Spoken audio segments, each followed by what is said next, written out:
KTO Radio. L'annonce a pris les journalistes par surprise en plein week-end.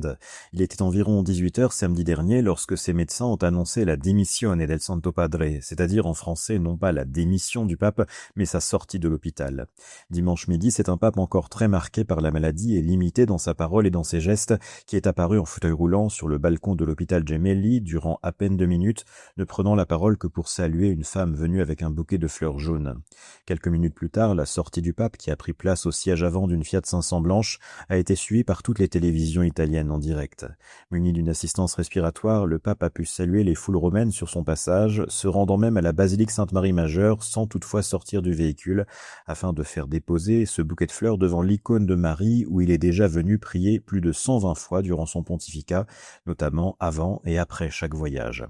Ces 38 jours d'hospitalisation du pape François au Gemelli ont constitué à la fois son voyage le plus court en distance et le plus long en temps et en charge émotionnelle, puisqu'il est passé à au moins 2 reprises tout près de la mort, le 22 et le 28 février. 2 crises respiratoires ont alors conduit certains membres de son entourage à avertir leurs collaborateurs d'un décès du pape probable à 90% dans les heures suivantes. Le retour du pape au Vatican apparaît donc presque comme un miracle aux yeux de certains, les images du pontife de 88 ans dans sa voiture résonnant aux yeux des Romains comme l'expression d'une forme paradoxale de normalité extraordinaire.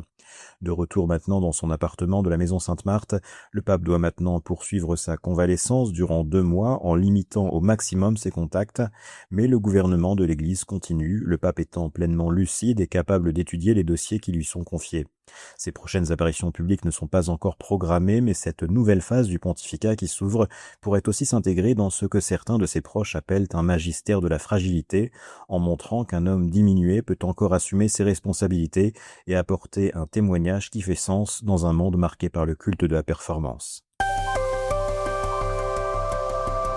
Vous écoutez KTO Radio.